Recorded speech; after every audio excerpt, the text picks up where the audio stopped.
Hello, today is Wednesday, 20th of April, 2022. My name is Carolina Galaviz. I'm interviewing Lisa Marie Cantu for the South Texas Archives at Texas A&M University of Kingsville. This is part of the Voces of a Pandemic Oral History project in partnership with the Voces Oral History Center at the University of Texas at Austin. Please know, Ms. Cantu, that this recorded interview will be placed in the South Texas Archives at Texas A&M University, Kingsville, and shared with the Voces Oral History Center at the University of Texas at Austin. If there is anything you do not wish to answer or talk about, especially given that your recording may appear online, I will honor your wishes. Also, if there is something you want to talk about, please bring it up and we'll talk about it. Because we are not conducting this interview in person, I need to record you consenting. So I'll ask you a series of 6 questions. Please say yes, I agree, or no, I do not agree after each one. There are 4 questions we need to make sure you agree to before we go on. South Texas Archives at Texas A&M University of Kingsville wishes to archive your interview, along with any other photographs and other documentation at the South Texas Archives at Texas A&M University of Kingsville. We will retain copyright of the interview and any other materials you donate to the South Texas Archives at Texas A&M University of Kingsville. Do you give us consent to archive your interview and your materials at the Jernigan Library at Texas A&M University of Kingsville? Yes, I give my consent. Okay. Do you grant South Texas Archives at the Jernigan Library at Texas A&M University copyright over the interview and any material you provide? Yes, I give my consent. Do you agree to allow South Texas Archives at the Jernigan Library at Texas A&M University of Kingsville to post this interview on the internet where it may be viewed by people around the world?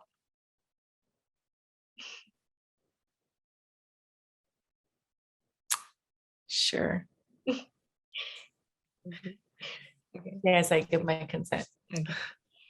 Do you grant Should South one. Texas Archives at the Jernigan Library at Texas A&M University, Kingsville consent to share your interview and your materials with the Voces Oral History Center at the University of Texas at Austin for inclusion in the Voces of a Pandemic Oral History project, which will include posting the interview on the internet? Yes, I give my consent. We have many questions in a pre-interview form that we have already filled out. We use that information from the pre-interview form to help in research. The entire form is kept in a secure Voces server at the University of Texas at Austin. The final sorting of the pre-interview form will be at the South Texas Archives at the Jernigan Library at Texas A&M University of Kingsville. We have striped out any contact information for yourself or family members, so that will not be part of your public file. Your public file will only be accessible at the Jernigan Library. 2 more questions. Do you wish for us to share the rest of your interview in your public file available to researchers at the South Texas Archives at the Jernigan Library at Texas A&M University of Kingsville? Yes. Okay. On occasion, Voces receives requests from journalists who wish to contact our interview subjects. We only deal with legitimate news outlets. Do you give consent for us to share your phone numbers or email with journalists? Yes. So now to continue, tell me a little bit about yourself. Where's your family from? Who are you? What do you do? My family is all from McAllen, Texas, born and raised. I attended school in the La Jolla district, which is where I grew up in the La Jolla Peñitas area. I proceeded to attend college or further my education at the University of Texas, Rio Grande Valley, so that I could stay closer to home. And then not long after that, I became an employee of the La Jolla ISD district. How is it working for your home district? I love it. I kind of figured when I was younger that I would end up there at some point. I just didn't realize how well the district treats their employees. There's really a lot of opportunities for growth. We're really considered a lot as far as decisions made throughout the district. We're I think we're paid pretty handsomely in comparison to other districts. And I mean, I'm like I said, I'm from the area, born and raised, so I've kind of just always felt a strong connection to it. So I'm happy to be working where I am. All right. How did you first learn about COVID-19? Being that I am a teacher, um, when we released our students for the spring break during was it 2020, during 2020, Yeah. um our district very quickly after that, after we were released on break, very quickly announced that there was a national pandemic taking place. I mean, happening, just randomly popped out of nowhere. It was all over the news, and we were quickly informed that we must abide by all the regulations. The I'm sorry, what's the The CDC? the FCC, right? So we were told as employees that we had to abide by all the regulations that were being put out on the news, and that's kind of when it became real. I think as a teacher, I don't really have that much time for news. But in this case, it was kind of hard to miss, especially with social media and everything. It just became a lot more real when our district informed us that we had to abide by all the rules and quarantine ourselves and so on and so forth. What was your initial reaction about the information? Because I know a lot of people either got really scared or some people just didn't believe it was real. Like, what did you think? I felt like one of those people in a scary movie when they're all running and some of them don't know why they're running, but they're still running because it seems scary. That's what I felt like. um, I didn't necessarily, curl into a ball and hide under my bed and, you know, become overwhelmed with fear. I didn't also like take it as a joke. I didn't take anything lightly just because of, how big it just suddenly grew into. Um, you can only look at something or be bombarded by something so much, with people saying like how severe and real it is and still kind of want to wave it off. So I think my initial reaction was a little bit of surrealness, like, oh my God, is this really happening? Mixed with a little bit of fear, but mixed with also like, okay, remain calm. So I don't know, there was a lot of emotions. At what point did you realize that it was serious? Because at first it's really like, oh, it's happening in another country. Did it hit you when it was like in the county, in the state, or in the country? Again, I think it really hit me like the seriousness of it and how close it was to home when we were informed to quarantine, when we were told, um, in that moment, in that time when it first began, I lived in Palmview. Um, and it just seemed like city by city, things began to like shut down. Everybody was told like stay inside, nobody can go outside, we're now going to be wearing masks. If you have to leave the house for any emergencies, you cannot travel in more than, families more than two. um so when all those like city rules, because I think each city was kind of like sending out like their own like rules to follow. I think when the city started sending that, and like I said, our district started sending all those like information newsletters and things, I think that's when it kind of hit me like okay, this is real. Like this isn't something funny. Like this isn't like a trend, like a social media trend, which is, it was easy to kind of get it confused at that time. But no, I mean, I think the fact that all of the political parties and all the city officials and everybody was kind of like, no, you guys, like this is real. Like we have to do certain things now.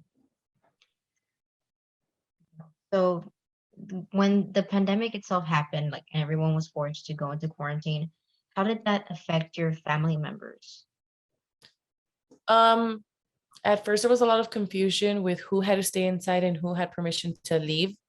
I know they were like adamant about everybody staying inside, but then it was like the reality of okay, some people have to go to work.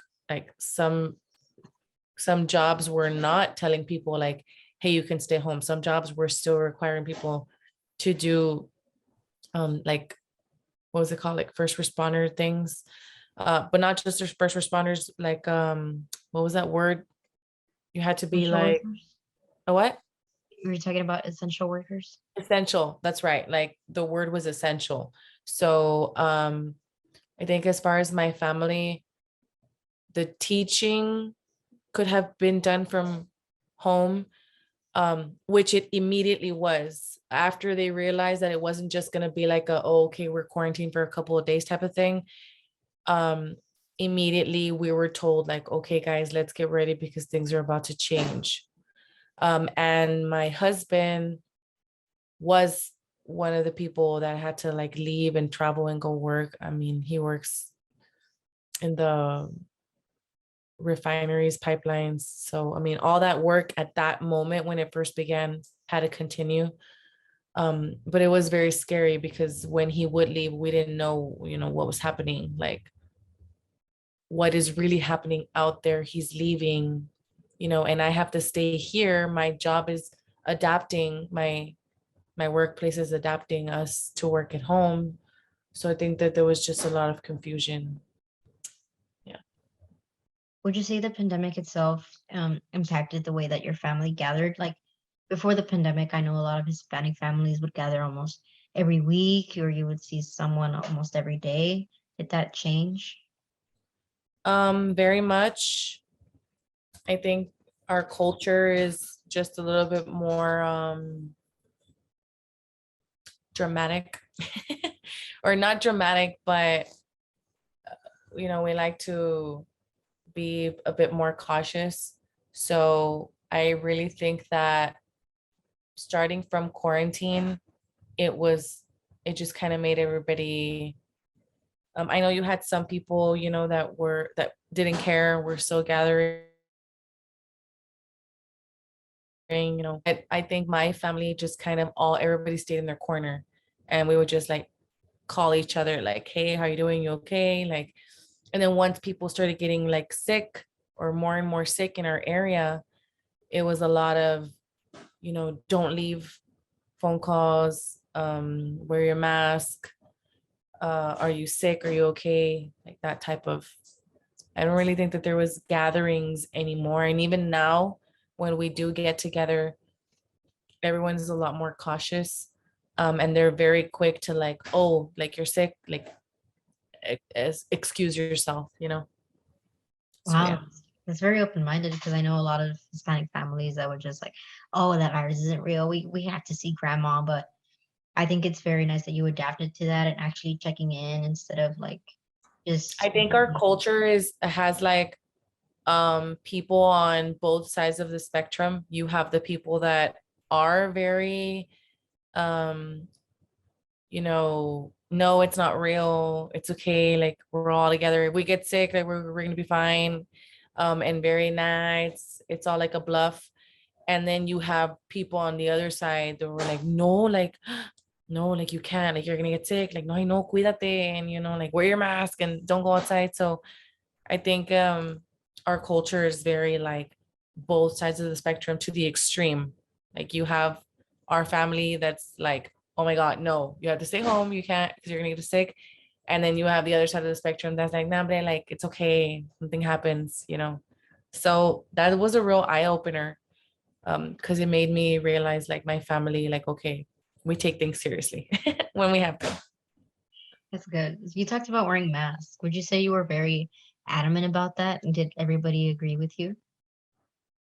I think in the beginning, it was like kind of pegged as a necessity, which made sense, especially in like that in those moments where things were still very confusing, like we didn't know what was happening.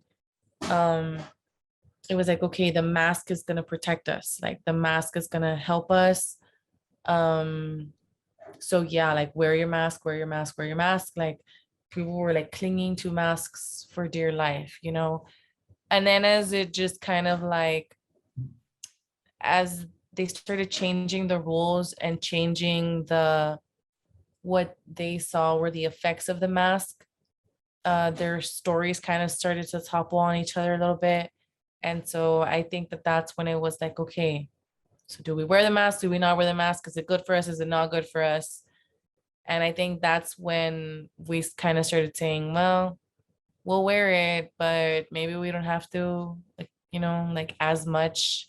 Like maybe it's not like a cling to it for dear life type of thing after all. So, and I think in my family, we kind of all just agreed, but still there was that fear to where like, no, I'm still gonna leave it on, you know. So even now as a teacher, they've kind of removed the mask mandates, and you know, the kids are like all wild about it, like, yeah, no more masks. But us teachers were still very much wearing our masks and just kind of doing what we can to, I mean, if that's gonna help, then it'll help, and we'll just keep doing that. Yeah, it's been what, like 2 years since the pandemic started, and it's barely fading that like we're finally getting comfortable without wearing masks. Like, oh, I can finally see your face. But of course, at first, people were like, you have to, or oh, I can't breathe. It was Well, really, actually, it's funny because we were expecting a lot more people to be like, woo, like no more masks. But I've noticed, and I teach middle schoolers, so maybe it's that, but I've noticed that a lot of them now are more comfortable wearing their masks. Like now it's more just like, oh, I'm not wearing my mask. Like, why? Like, yeah, maybe it became like something like habitual. Um, or maybe now it's like, well, you know, this is my new norm. And it, you know, it became something else. I think COVID transformed the masks. Like now we can like hide behind our masks, you know? yeah, So which there's that. yeah, that makes a lot of sense because I know, especially for younger students, like they like having to hide behind a mask. It became common, or they just got really used to it. Yeah. 'Cause I mean, they were babies when it started. So, Yeah. Um, how has COVID-19 changed the way you, your children, or your community receive education? well, I was directly impacted by this because I'm a teacher. So it was like a quick from this day to the next, 100 hours of training, like like getting an area, like transforming your home to become not only like your workspace, but also like a school space for my kid, for my child. Um, we had to adapt to like work together. Like I'm working, this is my work area now, and he's in school, like this is your school area now. And finding like those lines between, you know, this is the time when we study and work, and this is the time where, okay, we shut it down and now we're at home. And I think that that was like a really big struggle, just because, I mean, your home is your home, and there's a certain amount of comfort that you find there. And having to bring work and school into it, it was just really like it blurred the lines a lot. Um, my family, I guess, had the advantage that I am an educator. And so I did push for things like attending classes, online classes every day, and doing your homework and making sure you're paying attention while school's in session. Um, but as a teacher, I do see how a lot of students, you know, were not given that same or didn't have that same advantage. So I don't know. I think I just think that it's very hard to explain because it was also a very big push in a direction that was kind of already coming.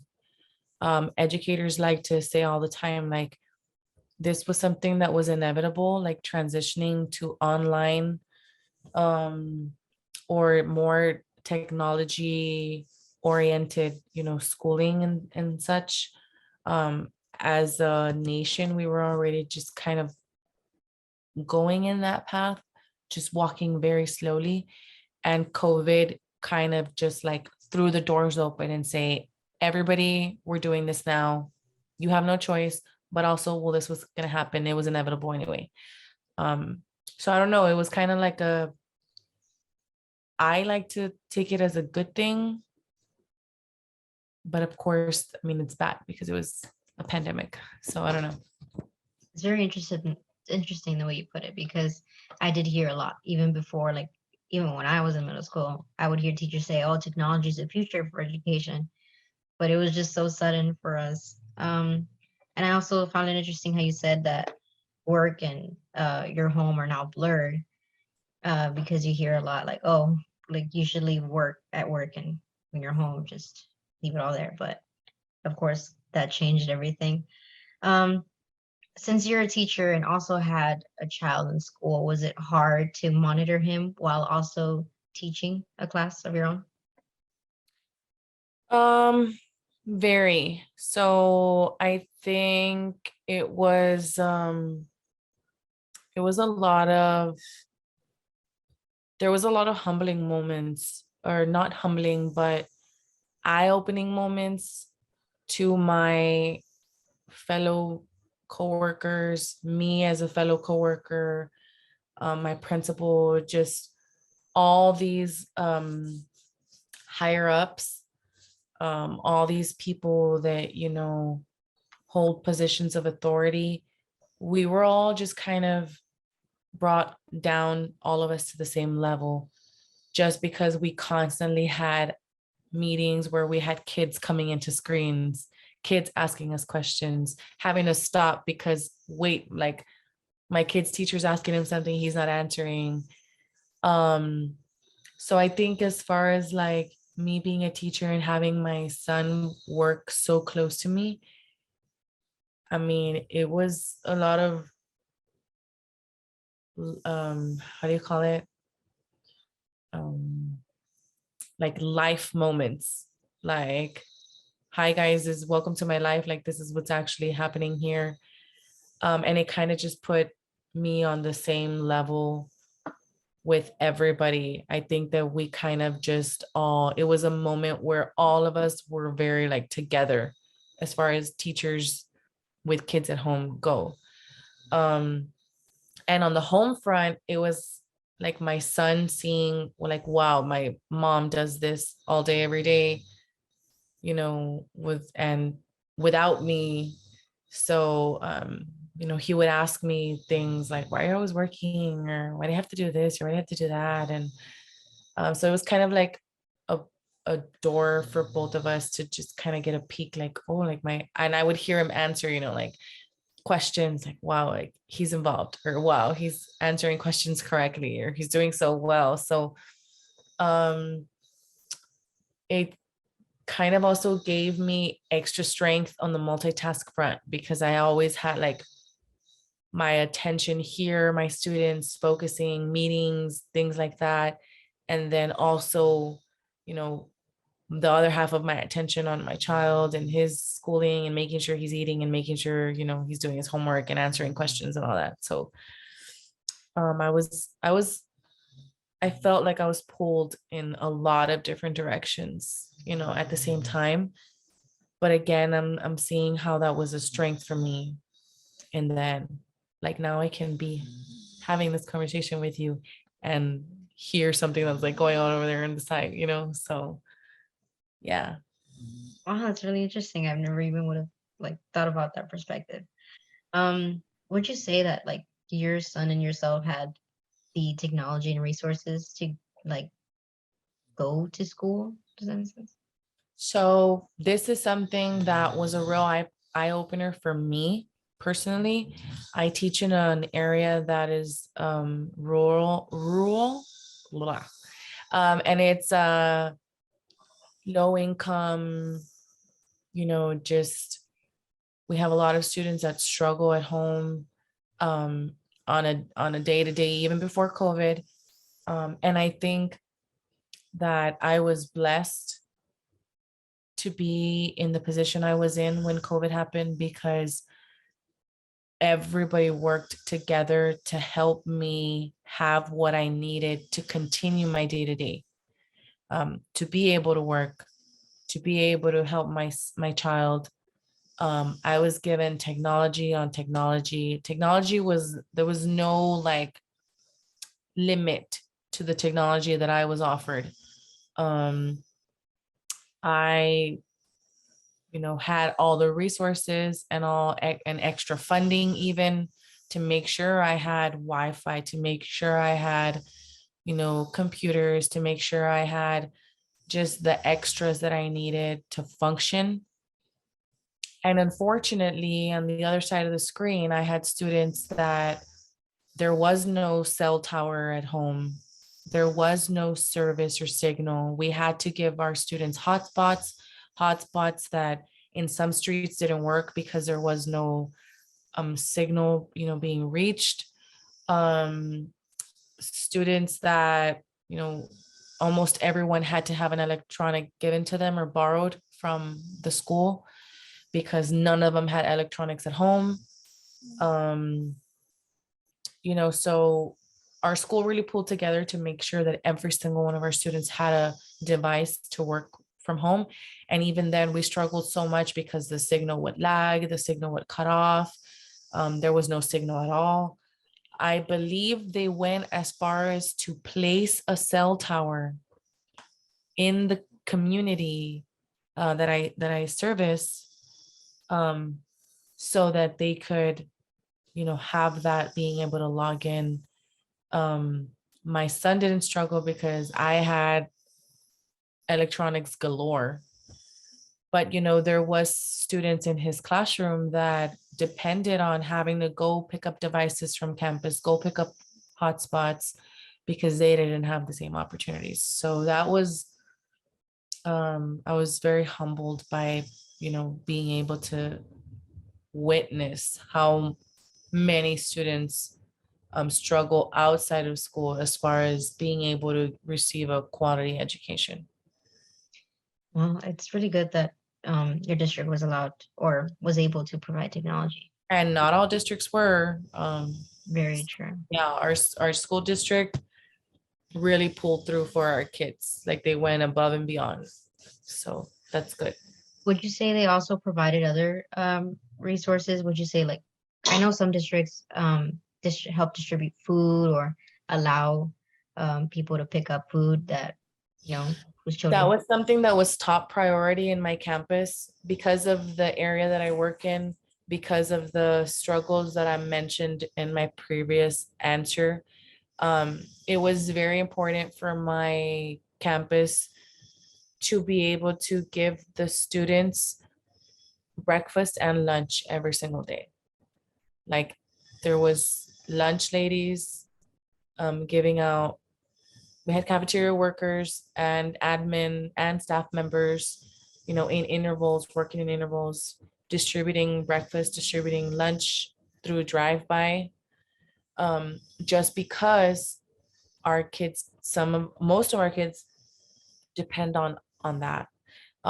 We were giving food donated, by community members, donated by the political parties, donated by uh, the district itself, to make sure that while our kids were at home, food was not something that they were in lack of. Just because we are very much aware that some of our kids come to school because they are hungry, because there is no food at home, and that's just something that they get from us. So we were very blessed in being able to make sure that that continued by offering those food services. Um, when needed, we would donate it other ways. We would make sure also that, even being able to just be there for them to have conversations. Because I had students many times that they were in school with me and there was nobody else at home because mom and dad are working, um, because, whatever their cases were, but they were alone while they were in school with me. So being able to have conversations and be open to communicate with them for other things because they're home alone, um, was also something that we provide, that we made sure as not just teachers, but, as human beings, to provide for our students. That's nice. And I think it's especially amazing that schools were able to provide food for them because you probably remember that even in supermarkets or stores, like HEB would run out of food. And to have schools to be sort of consistent part of providing food, just more of a lifesaver. Then we would imagine, yeah. Yeah. I'm aware. I'm completely aware. Yeah. Has your own education been disrupted as a result of the pandemic? I have to disagree with that. Actually, I think my education has improved immensely. Since COVID, I have not learned, I couldn't have learned more, you know, than I have in this time. I literally went through rigorous trainings, a massive amount of trainings, not just for my career, but just even from like myself, like anything that I wanted to improve on or learn more about was offered to me by my district. It encouraged me to even proceed with my own personal education journey. And it inspired me to apply for my master's in educational technology. Um, so the entire situation kind of just pushed me to learn as much as I could and to improve all around. And so no, I don't think my education at all, like it was the opposite. Like I'm grateful to have been able to go through that, to learn. I learned so much. Yeah. Okay. Let's move to the topic of vaccinations. I would say it took a while for them to actually be made, but that's understandable. Science. Did you get your vaccination? I did. I did get my vaccine just because I wanted to do my part. If that was what was gonna help, just like the mask, then yeah. I was a little bit unsure just because, yeah, it took 2 years, but it took just 2 years. It's things like that are supposed to take 50 years. Things like that are supposed to take some time. So the fact that there was suddenly a vaccine after just 2 years of, us being in quarantine and confusion and all this, um, I was hesitant, but I was willing to play my part, you know, even if that meant being a guinea pig. Did you have it scheduled? Did you just walk in? Because I know there was like long lines. What was yours? My school district um, was able to reserve spots for us and they scheduled vaccines for us. So they were very Oh, supportive of everybody getting their vaccine. It was not mandatory, but it was something that was highly encouraged. Um, Nothing pushy or anything like that, but to the extent where they had reservations for us, as essential workers. They needed us to get back in the classrooms. So that was something that was offered to me, thankfully, and I took advantage of it. wow. Um, did your family have such an easy access, or did they have to go through a different process?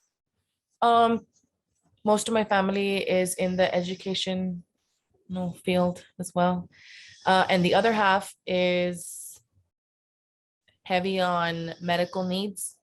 And I know that they were also part of that first round of people that were given access. Oh, very fortunate family. Did you Yeah, have I any mean, after effects? Because I know a lot of people would like, oh, their arm would hurt or I can't move and that type of stuff. I did. The first vaccine, I just felt a little bit sore, felt a little bit, queasy, light headache, things like that. The second one hit me hard. I felt like I got ran over by a train. My entire body hurt. I had fever, aching, sweating, um, massive headache, a large amount of pain where they gave me the shot. So that one was rough. Luckily, it only lasted for like a day or two. The effects lasted like a day or two and then it wore off. But yeah, I wasn't expecting it to hit like that. Mm. What kind of concerns or questions about healthcare have emerged as a result of COVID? I really think that I never got COVID myself. Um, thankfully, not me or my family members. My immediate family members, my husband didn't get COVID, my children didn't get COVID, thankfully. But I was just, like I said, going back to the vaccine, I was hesitant, just because there was a lot of lack of research as to how the effects will be in the future.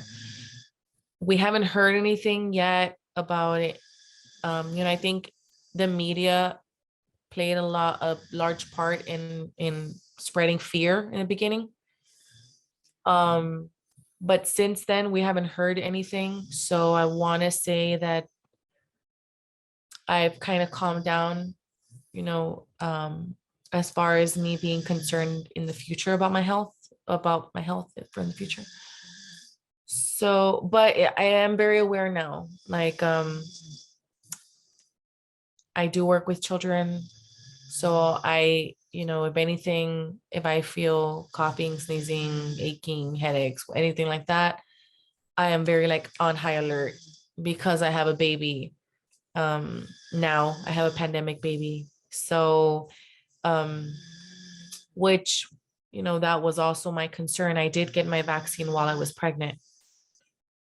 So my concerns were also, how is that going to affect my baby that's in my womb?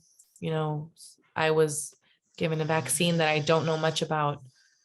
Um, and of course, there was also all that, oh, it's going to help the baby too. Oh, no, it's not. It's not going to affect the baby at all. So there's a lot of confusion. And still to the day, I mean, I'm just waiting on more information, more concrete information. Wow. Would you say that not the process of having a baby during the pandemic is different than having a baby before? Because I know you had your oldest, but your newborn, was that different? Like your experience? I was very, very scared my entire pregnancy. They did always mention, how if you got COVID while you were pregnant, it was going to hit you harder, it was going to hurt your baby. And of course, that was all media related. The fear was very much spread like wildfire through the media. When I did go into to to deliver, I had to take a COVID test. If I was positive for COVID, I was going to have to deliver my baby by myself without my spouse, without any family members, in a COVID ward, or wing area of the hospital where they were kind of isolated. So I was very, very, very afraid that I would be someone, even though I didn't feel sick, there was a lot of talk about how you could not feel sick but still have it. So I thought maybe I was one of those that had maybe like, I don't know, no symptoms and wasn't showing but still positive, because that was a possibility. So I was very, very, very scared while in the hospital. I was very scared that I would get it while I was in the hospital, that my baby would get it while I was in the hospital, just because it's spread so easily and kind of was everywhere. So giving a birth to my baby My entire pregnancy, my husband couldn't go into any of the doctor's visits with me, couldn't see any ultrasounds, anything like that, couldn't hold my hand, couldn't do anything.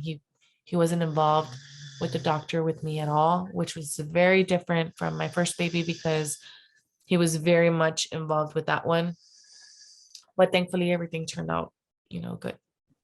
Wow, that's wow. Crazy. I can't Yeah. even. Yeah, It's amazing how so many people had babies while we were in the pandemic.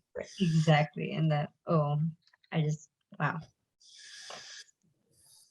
Um, Other than physical health, were you impacted in any way by like your mental health? Because I know a lot of people, you go into a pandemic, they feel isolated, they don't interact with people. Would you say that you were impacted in some sort of way? I mean, my mental health, Yes.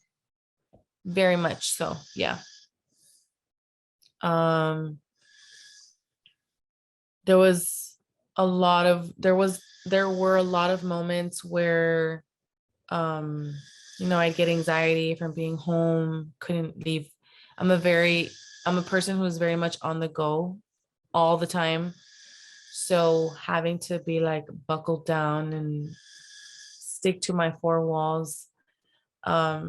I think I went through a lot of like phases of change, like, okay, I'm here, I can't leave. What can I change? Moving furniture around and just to see something different. Um, but also it kind of helped me in the sense that it made me closer to my family, my immediate family members. Um, when there's nothing to do, you kind of talk a lot to your spouse, to your children. We learned how to interact more with each other. We have family game nights now. We can sit through movies. Um, so yeah, but me personally, I felt a lot of pressure because I had to juggle work. I had to juggle um, being a wife. I had to juggle being a mom. I had to juggle having time for myself, all within four walls with like four other people. So it was a lot. It was a lot. Yeah. There was a lot of times where I just wanted to shut down and I had nowhere to shut down. Like I said, because the lines were so blurred, um, I just felt like I was always everywhere. I was always at home, but I was always at work, but I was always a mom, but I was always me.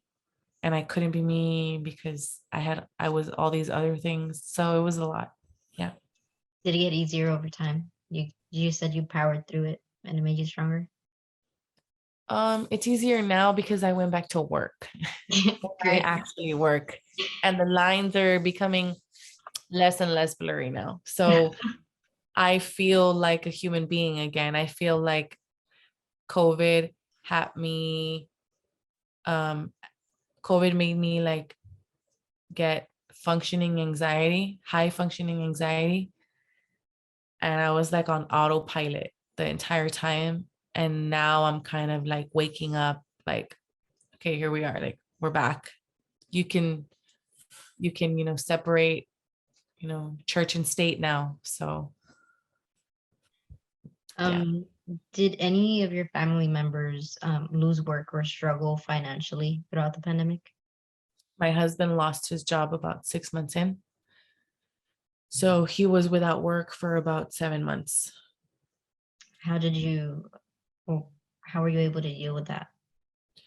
We struggled a lot, fell behind on some bills. Um, we were drowning a little bit. Luckily, I still had my job secured, but I became the sole provider for my family on top of everything. Um, what happened was that, or what saved us was that he did have a 401k. So he did have to pull out all of his savings, and that's what ended up helping us out because we live a life that requires two incomes. And so not having one of them was like, if we hadn't had that opportunity to use his savings, which we no longer have because we had to use it during the pandemic, um I really fear that we wouldn't be we would still be trying to, recover, trying to put our heads out of water. And even now, he did go back to work, but it's still very much slow.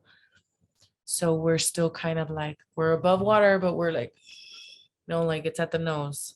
So You're trying to just get back to the norm. yeah, I mean, it's gonna be a while, but we'll get there eventually. Did your perspectives shift at all, like about going out? Because you said that you're a person that's like everywhere all the time. Like that changed, of course, right?